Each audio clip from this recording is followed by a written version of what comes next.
La semaine dernière, le président Donald Trump a publié une déclaration sur sa plateforme Truth Social, selon laquelle il avait eu un appel téléphonique long et productif avec le président russe Vladimir Poutine. Trump a notamment déclaré que lui et Poutine ont chacun parlé des points forts de nos nations respectives et du grand avantage que nous tirerons un jour de notre collaboration. Cela a été une surprise, mais certainement une évolution bienvenue. Cette évolution est couronnée aujourd'hui par le début des négociations russo-américaines à Riyad, en Arabie Saoudite. Un bon nombre d'analystes a souligné que les États-Unis ne sont pas capables de conclure des accords et que la Russie aurait tort de faire confiance aux engagements d'un président américain. C'est tout à fait vrai à bien des égards, mais avoir de bonnes relations est certainement mieux que de ne pas en avoir du tout, ce qui a été le cas pendant les 3 dernières années de la cabale criminelle de Biden.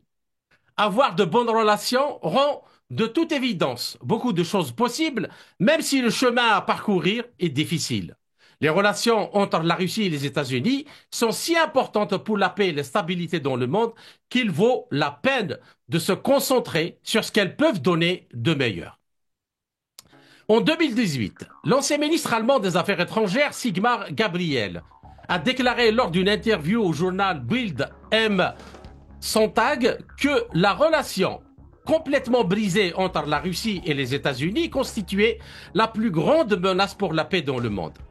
Et que si des puissances si les deux puissances ne parvenaient pas à trouver un terrain d'entente, nos enfants hériteraient d'un monde dangereux et très incertain, de plus en plus doté d'armes nucléaires. Depuis février 2022, nul homme sensé ne peut nier la pertinence de cette déclaration du ministre allemand.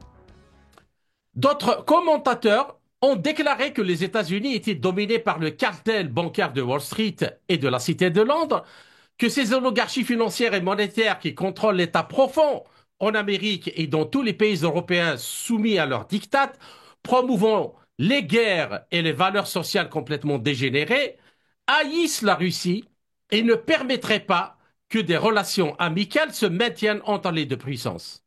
Le rôle du cartel bancaire a été essentiel dans la définition des relations entre les États-Unis et la Russie. Nous rappelons une fois de plus la déclaration de Lord Acton, 1834-1902, le célèbre historien catholique anglais, dans son livre Le pouvoir courant, selon lequel le problème qui a traversé les siècles et qui devra être combattu tôt ou tard est celui du peuple contre les banques. Ainsi, ce combat pourrait-il être la raison principale pour laquelle une nouvelle alliance entre les États-Unis et la Russie, à laquelle devraient se joindre la Chine et l'Inde, est si importante pour la paix et le développement dans le monde. Pour discuter de toutes ces questions, j'ai l'honneur et le plaisir de recevoir depuis la Bretagne en France Bertrand Scholler, analyste géopolitique français, diplômé de Sciences Po Paris et conseiller en stratégie.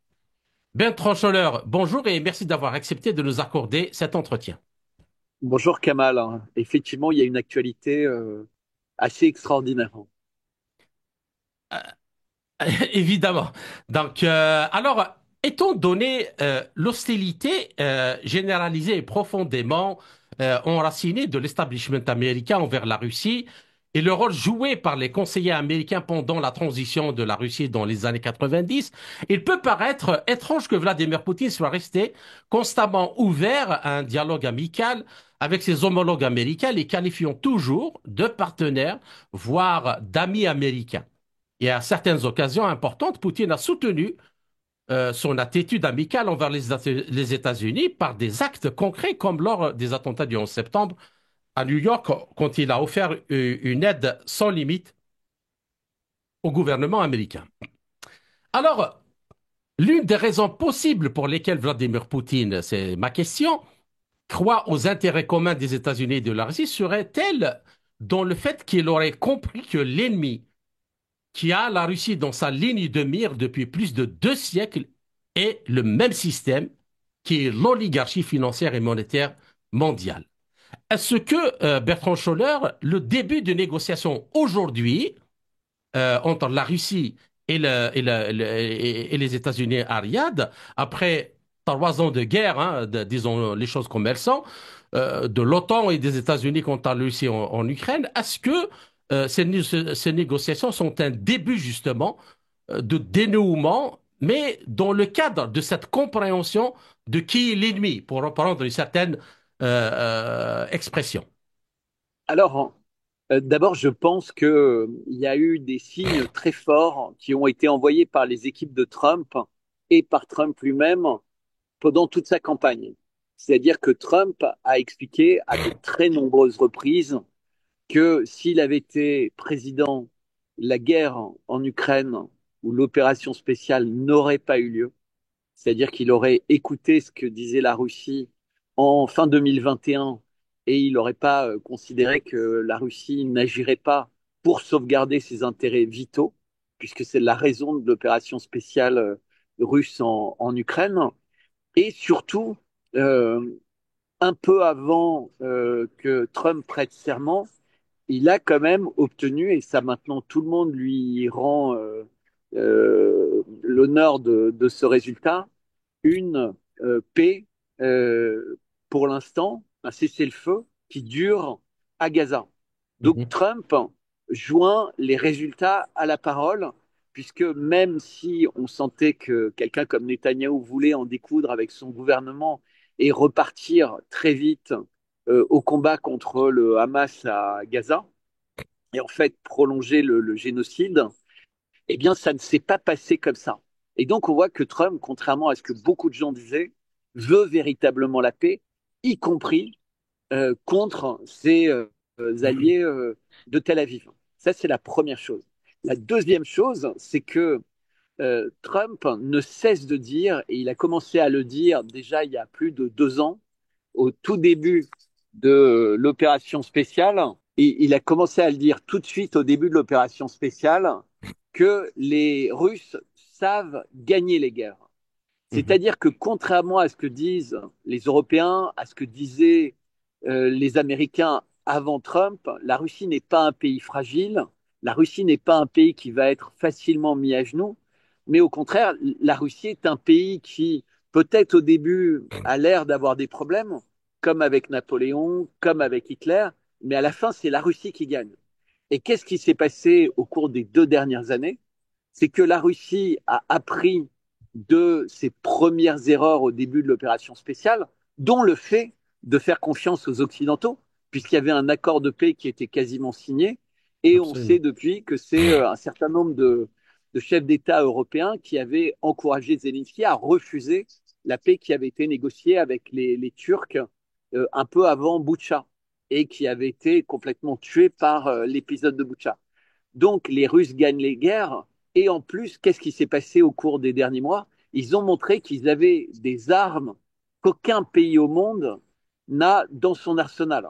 C'est-à-dire qu'ils ont des armes nucléaires qui provoqueraient en réalité la fin de l'humanité si à la fois la Russie et les États-Unis ainsi que d'autres pays utilisaient leurs arsenals nucléaires respectifs. Hein. Ils ont plus de 12 000 ogives nucléaires, même s'il n'y en a que 6 000 qui sont opérationnelles, elles sont toutes bien plus importantes que celles d'Hiroshima et Nagasaki. Donc on peut imaginer le résultat. Eh bien, ils ont Oreshnik, donc qui est une arme qui peut être envoyée assez facilement sur la Maison Blanche, sur le Pentagone, sur l'Élysée, sur les lieux de pouvoir, c'est-à-dire tuer les chefs d'État, tuer les états-majors, sans atteindre les populations civiles. Et ça change la donne militaire de façon considérable. Trump a reçu le message, mais surtout, Trump, contrairement à ce que beaucoup de gens disent, c'est pas un fou de guerre. Hein. On voit que quand Vance parle à Munich, il veut véritablement être quelqu'un qui s'intéresse à l'intérêt des peuples.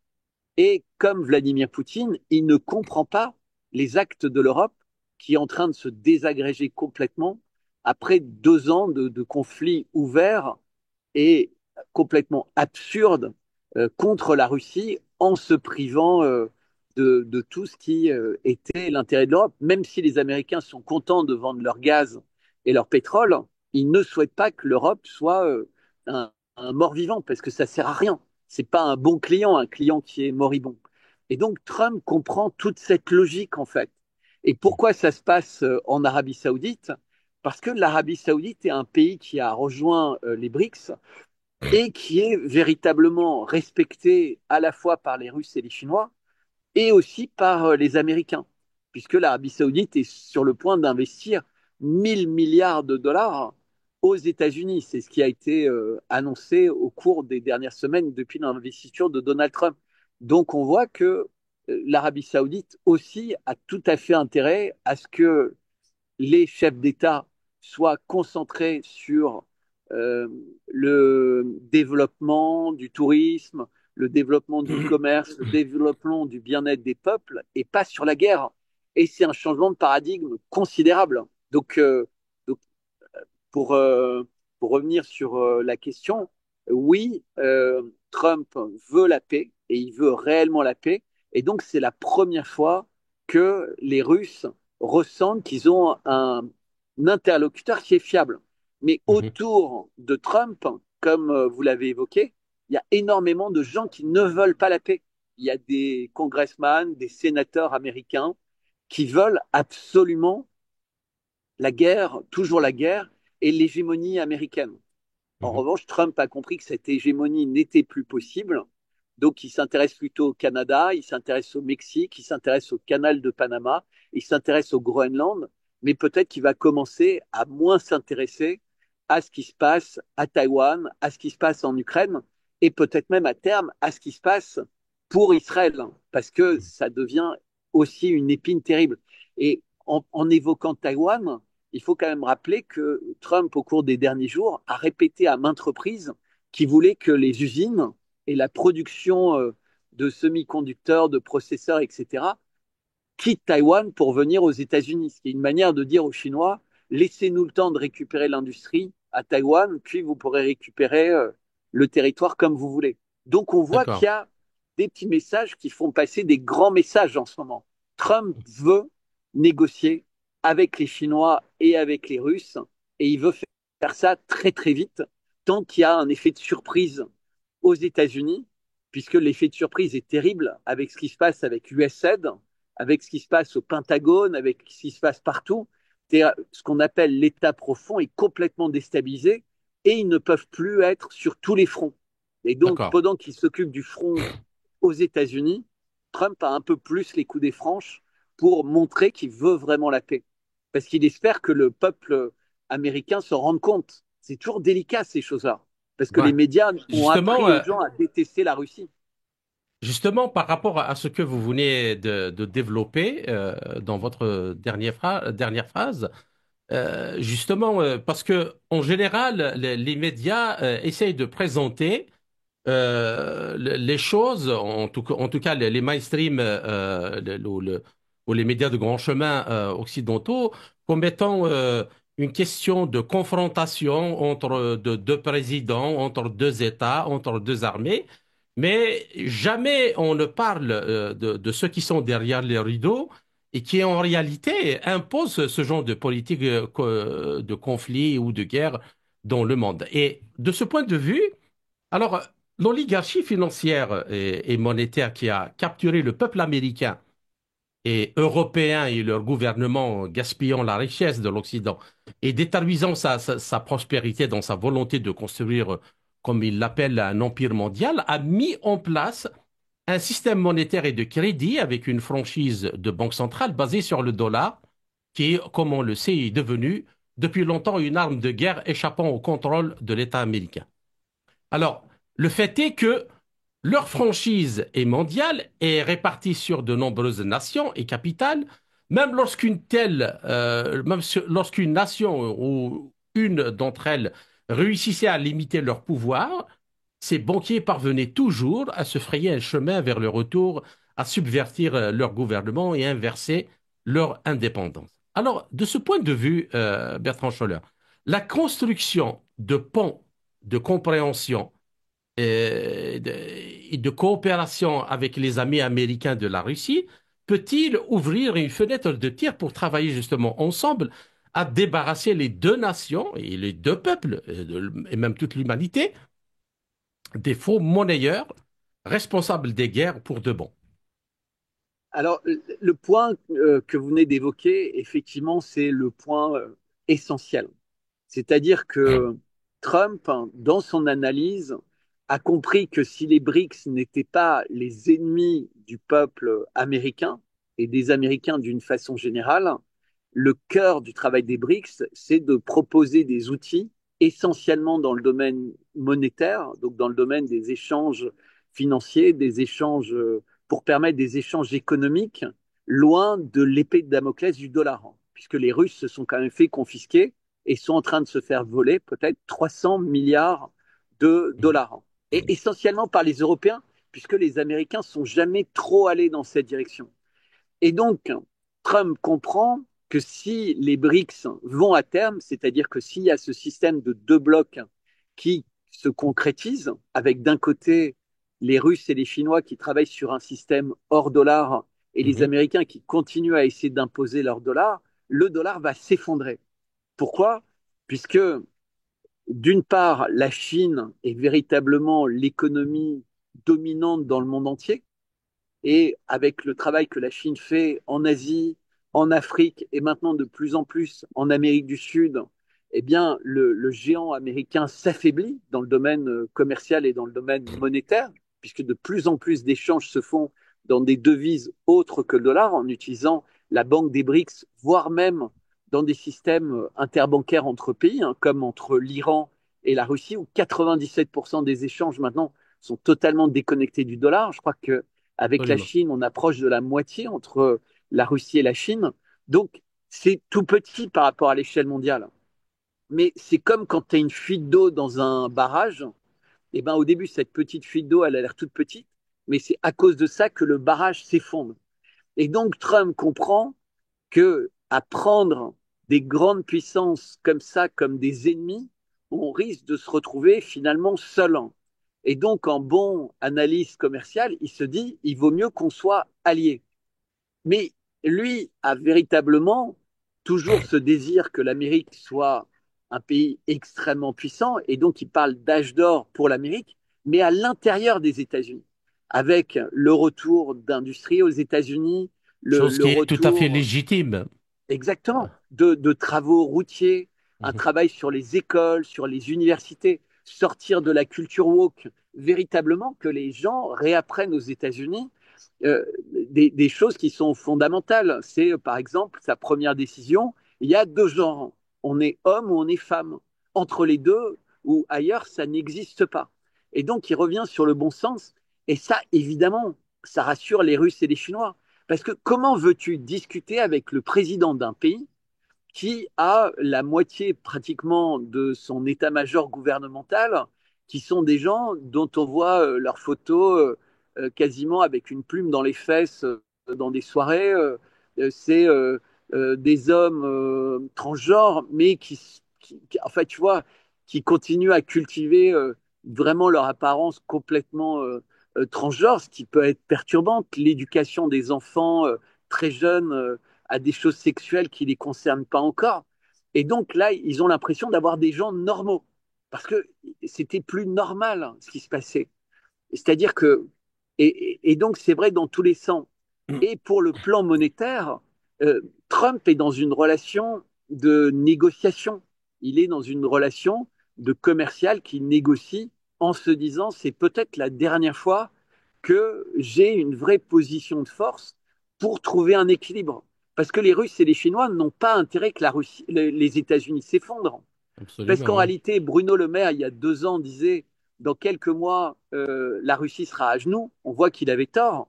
Mais les Russes et les Chinois savent que si les États-Unis avaient continué sur leur chemin, c'est les États-Unis qui allaient être à genoux.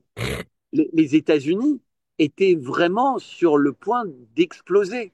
On voit tous les problèmes en termes d'aviation, les accidents d'avion, les accidents de Boeing. Pourquoi?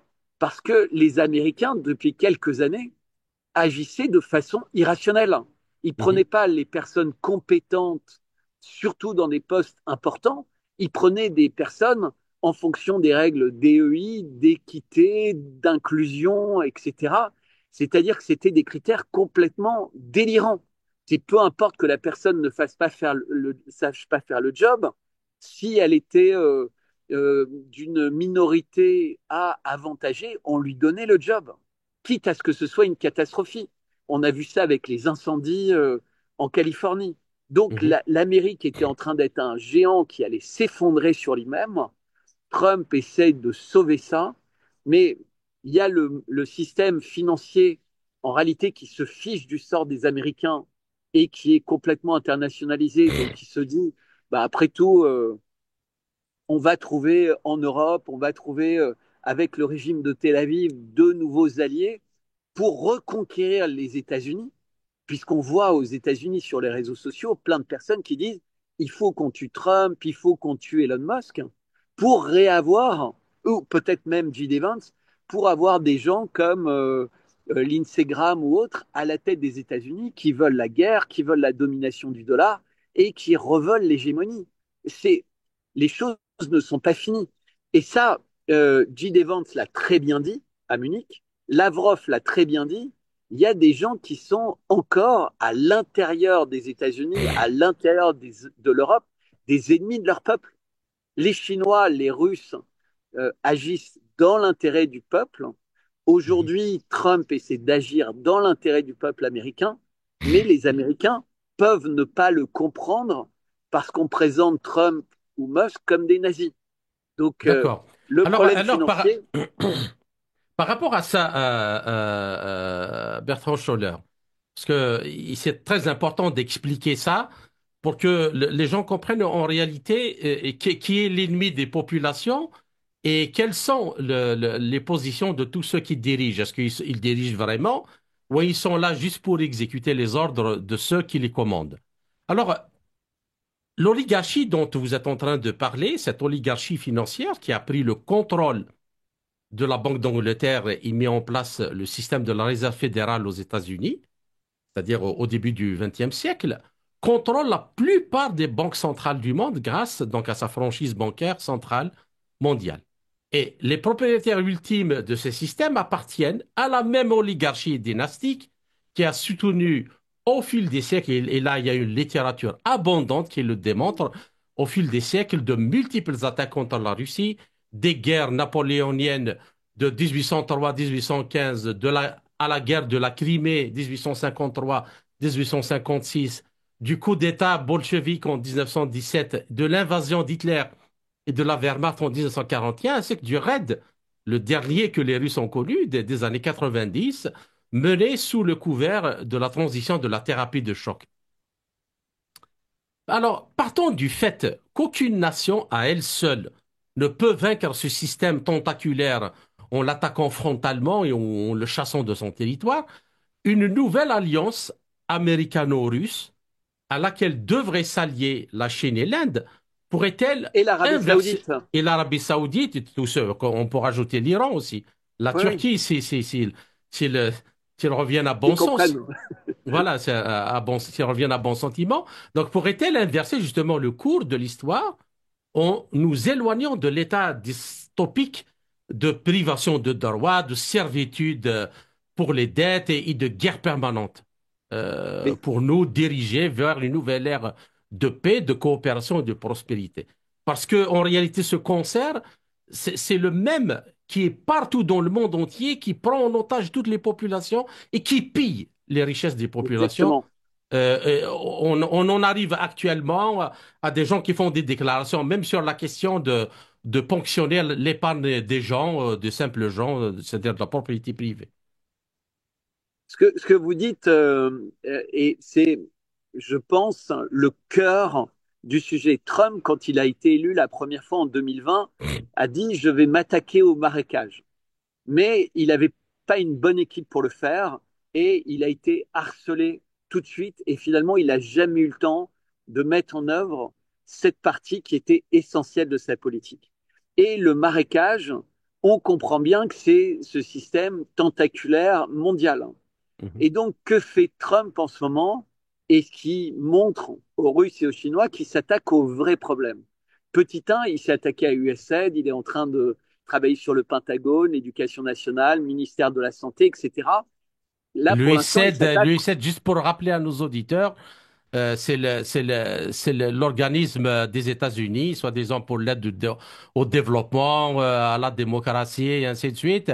Alors il y a un représentant du peuple au Congrès, un républicain, qui a dit la semaine dernière, l'UICED était en réalité le financier de toutes les guerres, de tous les mouvements terroristes, allant d'Al-Qaïda jusqu'à les Shabab, à l'ISIS ou à Daesh. Donc, en réalité, c'était le pourvoyeur de fonds du terrorisme international. Et de la corruption, puisque l'argent revenait en grande partie aux États-Unis.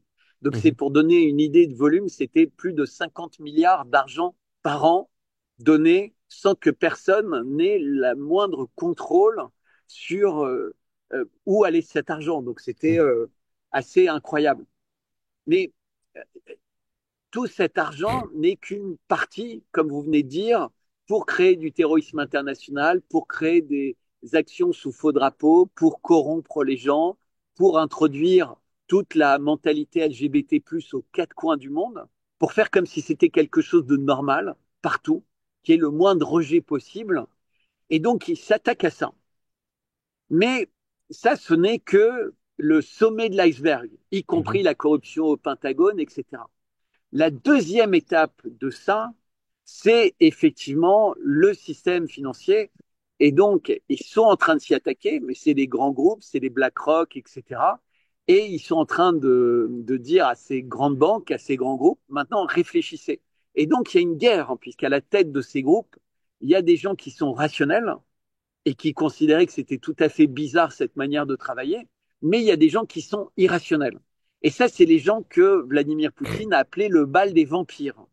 C'est-à-dire que c'est des gens qui n'ont pas d'humanité, qui ont un plan qui a l'air eschatologique et qui sont sans frontières. C'est-à-dire que c'est des personnes qui sont capables d'expliquer que la guerre, c'est la paix, Mhm. qui sont capables d'expliquer que la censure, c'est la liberté, qui sont capables d'expliquer que soigner avec du poison, c'est la santé publique, qui sont capables d'expliquer que l'inverse de quelque chose qui est bien, c'est le bien, en utilisant les médias, en utilisant les universitaires, en utilisant un certain nombre de philosophes, d'écrivains qui font partie de ce qu'on pourrait appeler une cabale mondiale pour convaincre les personnes fragiles, mais auxquelles on répète ça tous les jours, que c'est normal.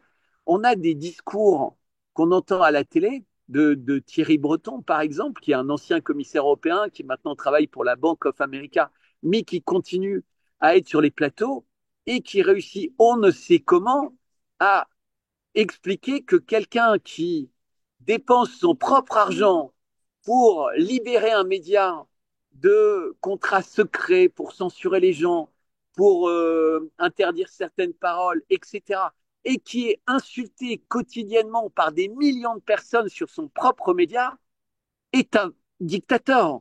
Enfin, il faut regarder Musk sur son propre média, il est la personne la plus insultée du monde. Alors qu'en Europe, au cours des derniers jours, en Angleterre, en Allemagne, en France, il y a des gens qui sont mis en garde à vue à la demande des gouvernements pour des photos, pour des tweets, et j'en sais quelque chose, puisque j'ai passé 35 heures en garde à vue suite à une plainte de Brigitte Macron qui ne trouvait pas mes posts sympathiques à son égard. Mhm. Alors que franchement, j'ai rien contre elle.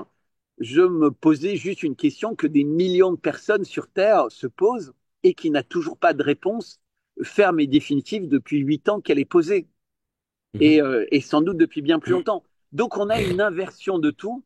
Donc ce que vous dites par rapport à ce qui se passe en ce moment, et c'est bien ça, c'est qu'il s'attaque a un empire mondialisé et il ne peut le faire qu'en groupe. C'est-à-dire que les Américains, Trump seul, ne peut pas y parvenir si à un moment il n'y a pas une union des forces avec la Russie, avec la Chine, avec l'Arabie Saoudite, peut-être avec l'Inde. On peut espérer avec l'Inde, même si l'Inde est le cœur balance de l'Inde entre la mécanique voulue par Emmanuel Macron, qui est plutôt dans le camp de l'économie mondialisée, en fait, de la finance mondialisée. On voit bien que Emmanuel Macron est dans le camp de la guerre et dans le camp de la censure et dans le camp de la finance sans frontières et des grandes entreprises sans frontières. C'est là que lui, il est porté. Où va aller l'Inde, on ne sait pas. Mais en tout cas, si les États-Unis, la Russie, la Chine et l'Arabie saoudite se mettent d'accord lors des négociations qui commencent en Arabie saoudite et qui vont continuer, pas que sur l'Ukraine, je suis Oui, oui, oui. particulièrement sûr qu'ils discuteront de l'Iran et qu'ils discuteront de Gaza.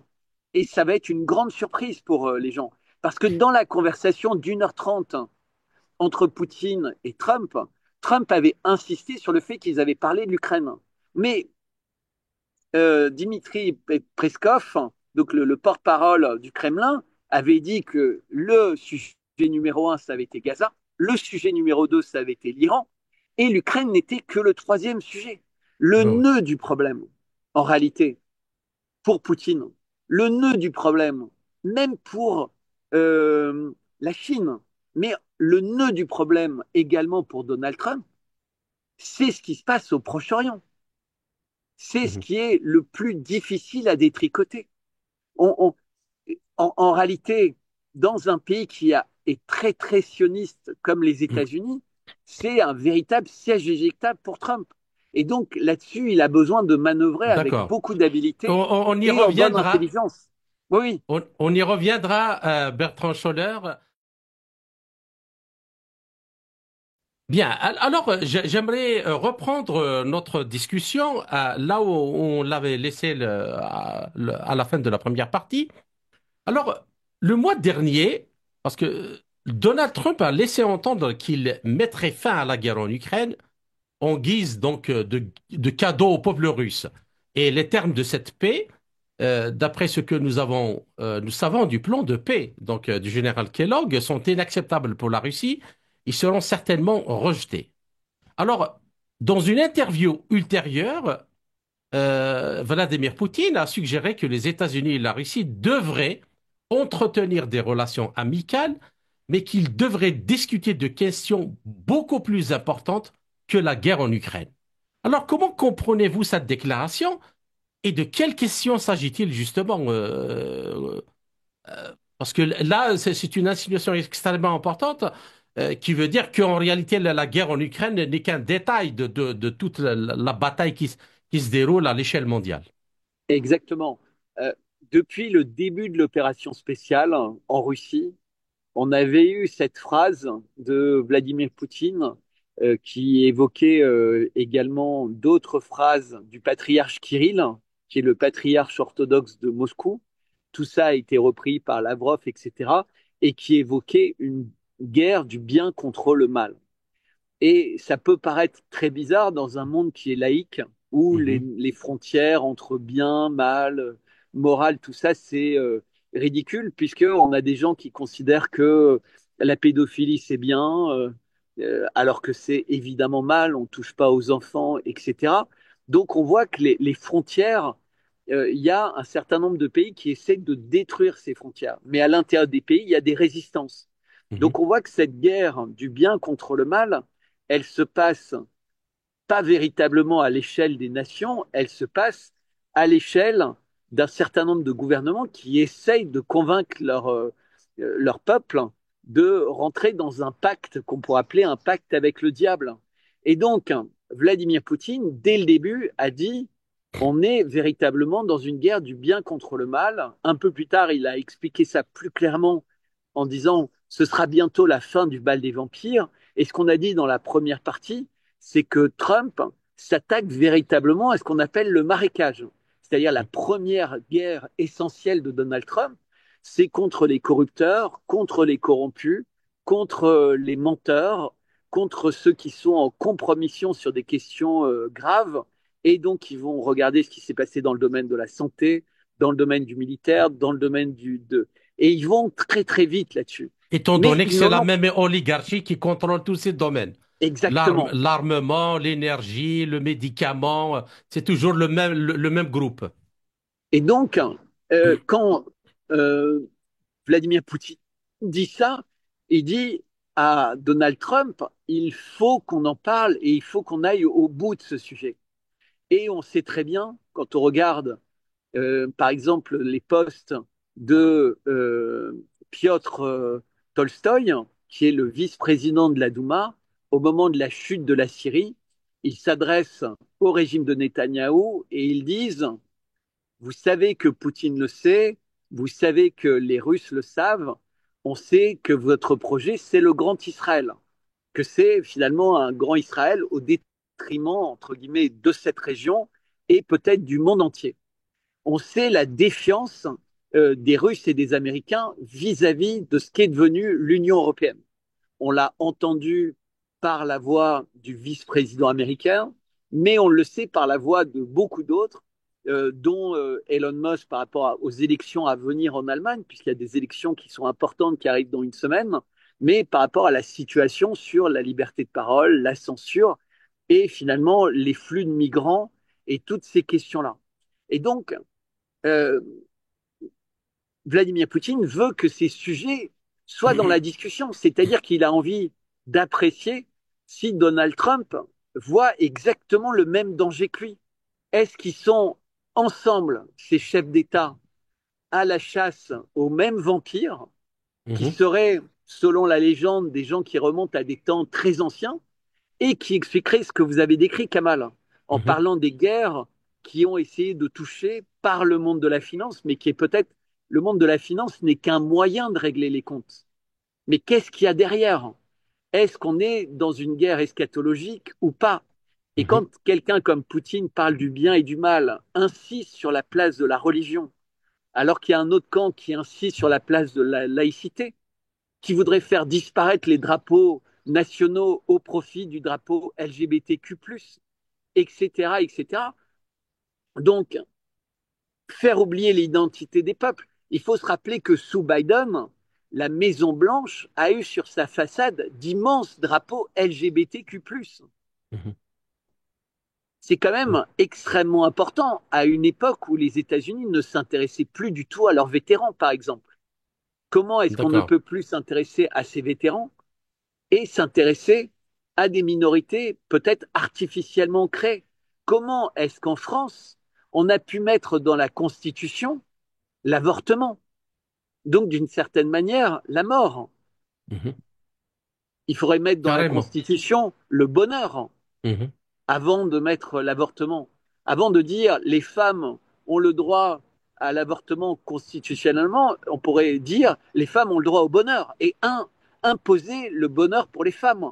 Donc, si tu veux, euh, et je dis tu, tout ça étant l'inversion complète. Et donc, Vladimir Poutine dit à Trump, voilà, si on est vraiment en guerre pour la survie de l'humanité, les uns et les autres, essayons de mettre nos forces en commun, parce qu'on a le danger de l'intelligence artificielle, on a le danger des virus fabriqués et lâchés dans la nature, puisque maintenant, il est communément admis que le Covid a été fabriqué par l'homme, et il est de Mhm. plus en plus communément admis qu'il a été lâché par les Américains depuis les États-Unis avec des biolabs qui ont été impliqués en Ukraine et sans doute avec aussi une implication de biolabs financés par les Américains et peut-être les Français, les Allemands et bien d'autres en Chine.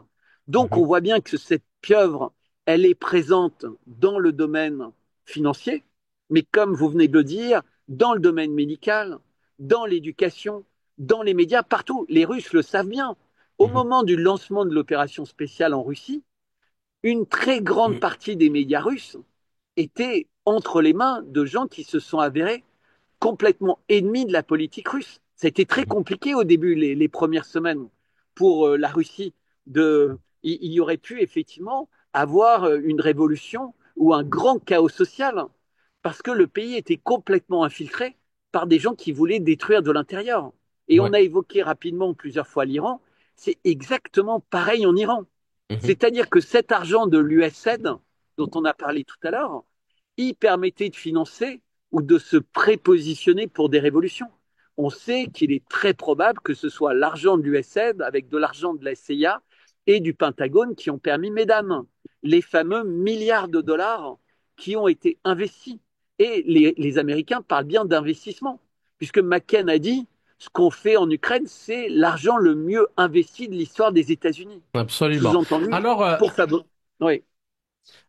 pour continuer justement sur la même lignée d'idées, depuis la période qui a suivi la Seconde Guerre mondiale, ces relations ont largement favorisé les relations là internationales ont largement favorisé le monde occidental en général et les États-Unis en particulier. Donc, par conséquent, l'Occident résistera à ce qu'en disent beaucoup de gens, et c'est compréhensible. L'Occident résistera à tout changement réel. Cependant, à en juger par les déclarations du secrétaire d'État de Trump lors de son audition de confirmation le mois dernier, l'administration actuelle pourrait avoir adopté une approche différente. Pourquoi? Parce que Marco Rubio a déclaré que, je le cite, l'ordre mondial d'après-guerre n'est pas seulement obsolète, il est désormais une arme utilisée contre nous. Et tout cela a conduit à un moment où nous devons désormais faire face au plus grand risque d'instabilité géopolitique et de crise mondiale générationnelle.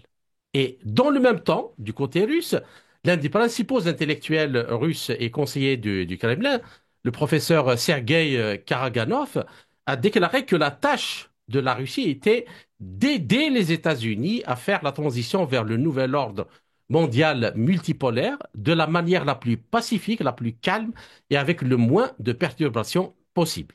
Alors, une question justement pour aller un peu dans l'analyse un peu futuriste et de ce qui pourrait arriver. Est-ce que l'enjeu euh, est la nouvelle architecture, donc l'enjeu est-il la nouvelle architecture du système international, notamment lors de ces négociations et de tout ce qui pourrait se faire entre les différentes puissances qui veulent le changement justement? Et puis, est-ce qu'un compromis entre la Russie, l'Iran, la Chine et l'Inde, donc additionné aux autres États membres appartenant au BRICS, d'un côté, les États-Unis, et disons aussi, espérons-le, Israël, s'il y a des gens un peu sensés qui viennent au pouvoir et leurs alliés européens et de l'OTAN, est possible. Alors, il y a une première chose, un préalable pour répondre à cette question, c'est de dire que au cours des dernières années, à la fois Vladimir Poutine, mais également Xi Jinping et Ben Salman ont fait un énorme nettoyage du marécage dans leur propre pays. Mhm, Donc, Vladimir Poutine a fait ce travail sur une vingtaine d'années et il a été véritablement terminé avec l'aide de Michoustine au cours des 2 dernières années. Et on voit que ça s'est traduit par exemple, les changements à la tête de Wagner, beaucoup de chefs d'état-major, de militaires au gradé qui ont été virés jusqu'au dernier mois pour corruption, pour une attitude qui n'était pas compatible avec l'intérêt de la Russie. Donc, on peut véritablement, à la tête des médias, à la tête des grandes entreprises, il y a eu vraiment un grand, grand nettoyage de la Russie, mais pas par un dictateur, mais par quelqu'un qui était un chef d'État qui voulait que les personnes importantes ne soient pas dans la corruption ou dans la tuyauterie de tous les bénéfices des matières premières russes, qu'elles aillent aux États-Unis ou en Angleterre, mais qu'elles profitent au peuple russe. En Chine, ça a été le même travail qui a été fait par Xi Jinping. Et on se rappelle de cette image où il fait virer Hu Jintao, qui était vraiment un mondialiste, par la porte en avril 2022, mhm, quand devant tout le monde, un peu avant d'être élu, il a fait ça. Donc il a fait le même nettoyage. Ben Salman, on sait tous qu'il a fait le même nettoyage puisqu'il a mis plusieurs milliers de membres de sa famille en prison, il a confisqué leur argent et il a dit maintenant ça suffit, votre argent doit servir à des projets en Arabie Saoudite. Et si l'Arabie Saoudite investit à l'étranger, ça doit être des investissements qui participent du bien dans le monde entier et du bien pour l'Arabie Saoudite. Je sais que ça a l'air bizarre parce que il a une étiquette très négative, Ben Salman, mais n'empêche que c'est ce qu'il a fait. mhm, Et aujourd'hui, Trump essaie de faire la même chose. Sauf que la résistance aux États-Unis, elle est 1000 fois plus forte que la résistance qu'il y a pu y avoir en Chine ou en Russie, parce que le niveau d'études, la capacité des peuples à comprendre est beaucoup plus faible. mhm. C'est-à-dire qu'en Russie, les gens ont beaucoup plus de bon sens. En Chine aussi, ils ont un niveau d'éducation qui est plus élevé et quand on leur présente les choses, ils comprennent. Aux États-Unis, les gens ont encore des réactions très pavloviennes. C'est-à-dire qu'ils voient Elon Musk faire un signe de bras qui ressemble à un salut nazi, les gens croient immédiatement qu'il est devenu nazi. C'est-à-dire tout ce qu'il fait au quotidien qui prouve l'inverse, ils ne sont pas capables d'en tenir compte. Alors que les Russes ou les Chinois, à aucun moment, ils ont imaginé que Elon Musk était devenu nazi parce qu'il avait fait ce mouvement de bras. C'est pour expliquer la difficulté qui est face à Donald Trump. C'est-à-dire que le délitement du système éducatif, le délitement du système de la vie, des infrastructures des États-Unis font qu'on a un peuple qui est vraiment complètement démuni face à des choses compliquées. Même les films et les émissions à la télé deviennent de plus en plus idiotes. Il n'y a qu'à allumer des débats aux États-Unis pour se rendre compte du niveau intellectuel pour accepter de voir ça. Il est très très bas. Et donc, Trump, Musk et toutes leurs équipes ont un vrai défi. Donc, quand quelqu'un comme Marco Rubio dit d'une certaine manière que l'architecture mondiale actuelle est dangereuse, il parle évidemment de l'OMS, parce qu'on n'en a pas encore parlé pour l'instant, mais l'OMS, c'est quelque chose dont les États-Unis sont sortis immédiatement et qui voulait prendre le contrôle de la santé mondiale et des politiques de santé mondiale en cas d'épidémie. Donc on peut imaginer les conséquences. Il parle des systèmes financiers, mais il parle aussi de l'OTAN. Parce que ce qui est fou en ce moment, c'est que l'Europe est en train de dire, eh bien, si les États-Unis ne nous suivent pas, on va créer notre propre OTAN et on va envoyer des troupes en Ukraine et on va se préparer à une guerre future contre la Russie parce que nous, on n'accepte pas que la Russie ait pris une partie de l'OTAN. Alors qu'il y a eu ce tweet incroyable qui disait, c'était Kasparov, qui est un Ukrainien, ex-russe mais devenu ukrainien, enfin ex-soviétique mais qui est ukrainien, qui disait Kiev est ukrainienne, Kharkov est ukrainienne, Odessa est ukrainienne. Enfin, il citait toutes les grandes villes, Sébastopol, etc., ukrainiennes. Donc, il n'y a aucune raison de diviser l'Ukraine. Et je crois que c'est Medvedev qui faisait un tweet en réponse et qui disait oui, vous avez raison, parce que l'Ukraine est russe. Et c'est ce qui est en train de se passer. C'est-à-dire qu'on entend beaucoup de personnes en Europe qui disent en réalité, il y a une partie de l'Ukraine qui naturellement se sent polonaise. Il y en a une qui naturellement se sent hongroise. Et il y en a une très grande partie qui se sent complètement russe. Donc plutôt que d'avoir des frontières qui ont été créées artificiellement, on voit bien aux élections en Ukraine, la division, tout à l'heure on évoquait bien et mal en disant que la division n'était pas claire, elle se passait véritablement sur chaque question à l'échelle des individus. Mais le vote en Ukraine, on voit bien qu'il était sur une ligne qui coupe quasiment l'Ukraine en deux, de Odessa jusqu'à Kharkov, eh ben, les gens étaient plutôt pro-russes, et la ligne au-dessus, ils étaient plutôt pro-Occident. Et donc, Mhm. on a là une frontière qui est naturelle et qui permettrait peut-être d'éviter des guerres. Et il y a les mêmes questions qui se posent en ce moment au Proche-Orient, il y a les mêmes questions qui se posent partout. Il y a des frontières artificielles qui ont été créées à certaines époques et on le sait bien, puisque c'est la spécialité, comme en Yougoslavie, comme partout, qui crée en permanence des conflits. C'est des frontières qui font qu'il n'y a qu'à regarder entre l'Arménie, l'Azerbaïdjan, la Turquie, etc. C'est des frontières qui créent tout le temps des guerres. Et donc, est-ce que quand Poutine dit à Trump, on doit reprendre en main toutes les questions, il évoque toutes ces questions-là. Parce qu'il y a Mhm. énormément de conflits qui sont en attente d'exploser. Et il y a d'autres choses qui sont sous-jacentes à ça. Par exemple, qu'est-ce qui se passe au Kazakhstan chaque année où ils essaient de créer une relation, une religion mondiale qui serait co-créée avec l'intelligence artificielle. Donc on est vraiment dans un monde dystopique orwellien et je pense qu'à la fois Trump, Poutine, Xi voient ces signaux d'alarme. La biologie de synthèse, l'utilisation de l'atome, tu vois, ce drone qui est tombé sur Tchernobyl, etc. Et donc, tu as le World Economic Forum, le Mhm. système bancaire mondialisé, les lobbies de la santé, de l'armement, etc., qui sont devenus extraordinairement puissants comme jamais. Et d'ailleurs, jamais il y a quelques personnes dans le monde qui sont devenues aussi riches.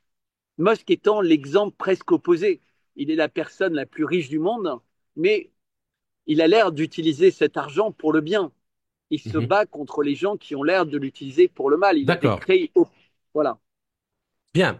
Alors, dans un futur monde multipolaire qui te... Vous entendez les oiseaux?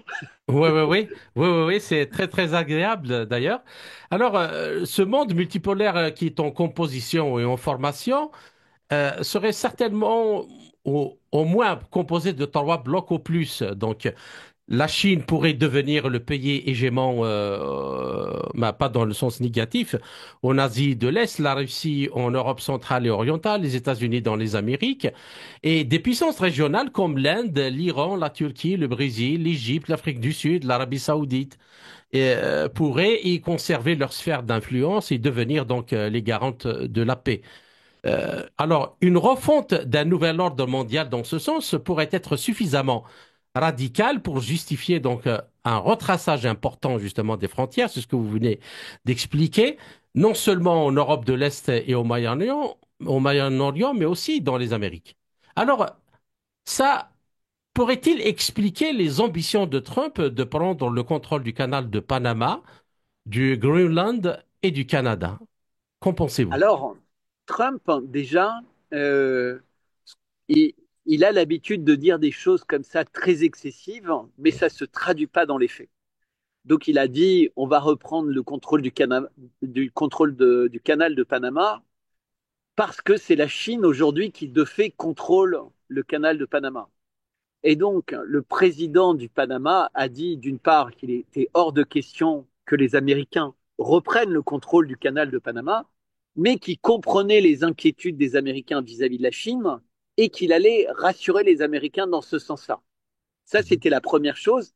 Et la deuxième chose, que les bateaux américains pourraient traverser le canal avec des conditions très avantageuses. Donc, Trump a obtenu ce qu'il voulait. Il n'a pas envie, entre guillemets, d'avoir un nouvel État au Panama où il va y avoir le droit du sol et donc des personnes qui arriveront au Panama peut-être beaucoup plus facilement de pays voisins et pourront prétendre être américains parce qu'ils seront nés dans un État américain. Parce qu'il ne pourra pas recréer la constitution américaine avec une version pour le Panama, avec une version. Donc, il n'avait pas véritablement envie de faire ça, il avait envie d'une négociation. Pour le Canada, c'est peut-être assez différent. Le Canada et le Mexique, il avait utilisé une loi américaine qui sous-entendait qu'en fait, il faisait venir du fentanyl qui était dangereux pour le peuple américain. On sait que c'était peut-être vrai, mais pas dans des conditions de nombre suffisantes. En réalité, c'était une manière de rééquilibrer les droits de douane et de faire passer des messages aux sociétés américaines qui ont beaucoup investi au Mexique et au Canada, leur dire c'est le premier coup de semence. Sachez que s'il n'y en a pas un grand nombre d'entre vous qui reviennent s'installer aux États-Unis et qu'on n'a pas Make America Great Again, on va devoir être beaucoup plus ferme. Et les entreprises entendent ce message. C'est-à-dire qu'on a des entreprises qui sont américaines, qui sont présentes au Mexique, qui redélocalisent vers les États-Unis, et de même depuis le Canada. Et on a la même chose avec l'Europe. On a beaucoup d'entreprises qui relocalisent. Parce qu'en fait, tout le monde comprend qu'avec un système qui n'est plus hégémonique, avec des Américains qui ne peuvent pas vivre à crédit avec le reste du monde, ils vont devoir produire eux-mêmes les choses. Le pétrole, le gaz, le charbon américain ne suffiront pas. Les voitures américaines telles qu'elles fonctionnent, elles ne suffiront pas. Les Américains vont devoir refabriquer leurs téléphones, leurs tablettes, leurs tennis Nike, etc. Ils vont devoir reproduire chez eux et recréer une économie qui n'est pas que tertiaire, qui n'est pas que financiarisée, euh, et avec uniquement un peu d'industrie de l'armement, un peu d'industrie de l'aviation, puisqu'on voit que c'était en train d'être une catastrophe. puisqu'avec tellement de corruption et de DEI, c'était des industries qui étaient en mauvais état et qui expliquaient pourquoi les boîtes partaient ailleurs. C'est-à-dire les boîtes ne voulaient plus travailler aux États-Unis parce qu'elles étaient obligées d'avoir un tiers de salariés qui étaient gays, 10% de salariés qui étaient transgenres, 5% qui étaient obèses, 30% qui étaient soit d'origine hispanique, soit avec une couleur de peau noire. En fait, c'était devenu délirant. Au lieu d'avoir des gens diplômés en soudure, des ingénieurs, enfin, tu vois, comme tu devrais avoir dans une boîte normale, des gens avec des Oui. diplômes de comptabilité. Donc, il y a tous ces changements majeurs qui s'opèrent.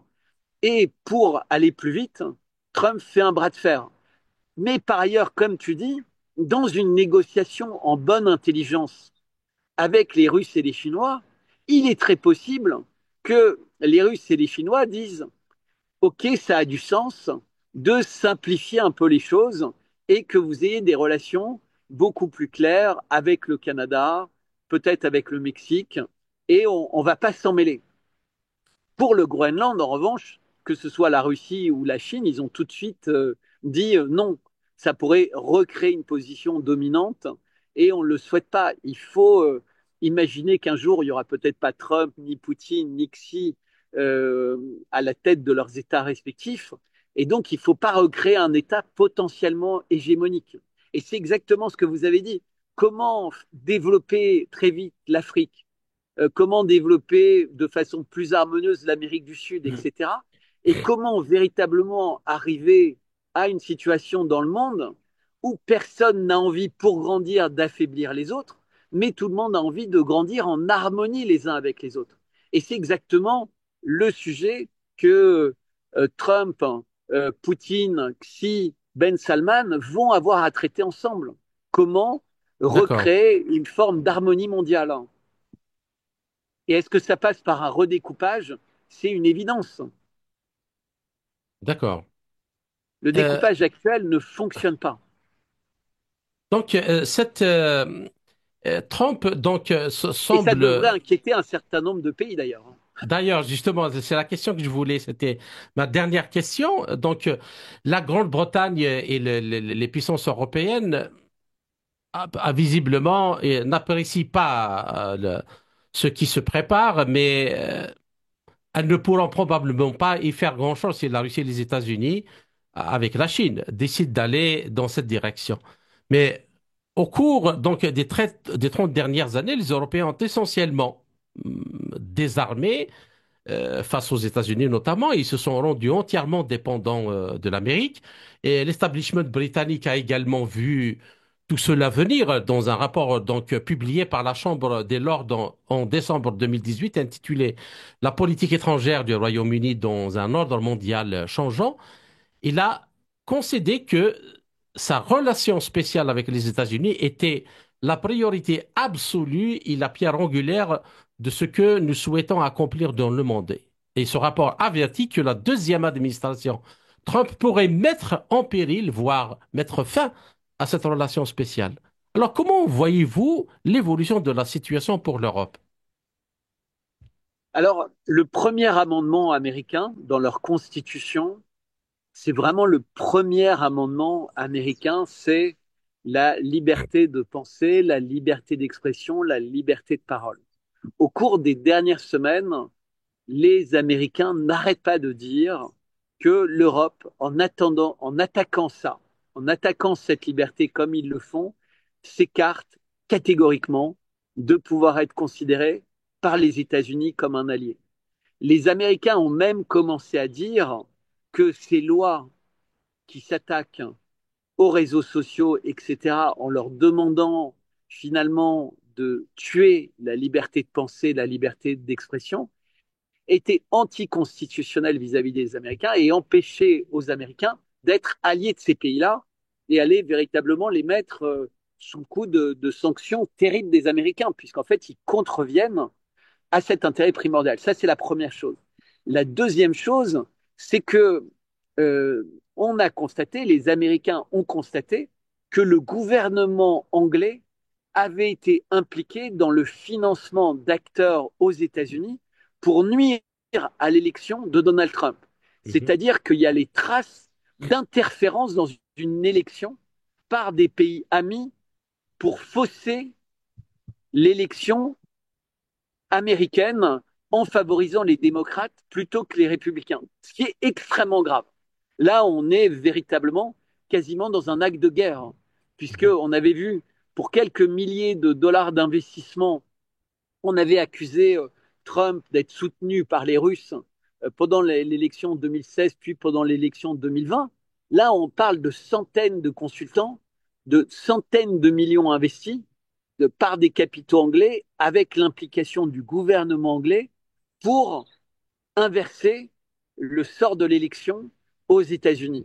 Donc toutes ces choses-là font que Trump se dit, moi je pense être l'ami du peuple américain, mais les Européens qui sont censés être les amis également du peuple américain, ils ne parlent même pas pour lui, ont décidé de me nuire, de nuire à la liberté de parole et d'expression qui est vraiment le sommet de la Constitution américaine, le socle de la Constitution américaine. Et donc, ces gens ne sont pas fiables. Mais ils ne parlent pas des peuples, ils parlent Mhm. des personnes qui sont à la tête des pays. Et donc, c'est pour ça qu'on a une implication, par exemple, d'Elon Musk au niveau de l'élection en Allemagne, mais de plus en plus, il va y avoir peut-être une implication, pas pour nuire aux autres candidats, mais pour mettre en lumière des candidats qui sont écrasés par le système de la censure. En Allemagne, la candidate de l'AfD, et d'une façon générale l'AfD, est quasiment interdite des médias fédéraux allemands. C'est exactement ce qui s'était passé avec Trump, où il avait été suspendu de X, suspendu de Twitter, et ses discours étaient stoppés en cours de discours sur CNN et les grandes chaînes. Finalement, ces gens-là doivent payer des millions de dollars à Trump parce qu'il y avait des procès et qu'ils étaient pratiquement certains de perdre, mais surtout, ils ont compris qu'ils avaient tort. Mais aujourd'hui, l'Europe double la mise dans cette direction. Mhm. C'est-à-dire que plus les Américains leur disent attention, nous, on attend ça de nos partenaires, respecter le premier amendement de notre Constitution, respecter les élections, ne pas s'impliquer, etc., puisque les Américains détruisent USAID en disant nous ne voulons plus que les milliards des contribuables américains servent à faire des révolutions de couleur, à changer le sort des élections. On veut que les peuples aient les moyens de s'exprimer par eux-mêmes. Donc, au contraire, nous, on va exiger qu'il y ait une pluralité, qu'il y ait tout ça. Et pour l'instant, ils comprennent que l'Europe est l'ennemi de la pluralité, le plus grand ennemi au monde de la pluralité. Mais on a la même chose en Israël, Mhm. qui censure les chaînes de télé, qui censure Al Jazeera, qui censure de plus en plus de médias, qui assassine les journalistes. Le régime de Tel Aviv a tué plus de 250 journalistes à Gaza, Ouais, dont ouais. beaucoup avec des balles de sniper. Donc on voit qui sont les ennemis de la liberté de la presse, de la liberté de parole, et ces gens-là sont les ennemis des Américains avec un D'accord. gouvernement Trump. Donc l'Europe aujourd'hui est en train de prouver qu'elle est en train de devenir l'ennemi des États-Unis. D'accord. Alors, chers auditeurs, notre entretien arrive à sa fin. Bertrand Scholler, je vous remercie pour toutes ces analyses et tous ces éclairages. J'espère vous retrouver dans les quelques semaines à venir dans une autre émission pour traiter d'un autre sujet. Merci encore une fois et à très bientôt.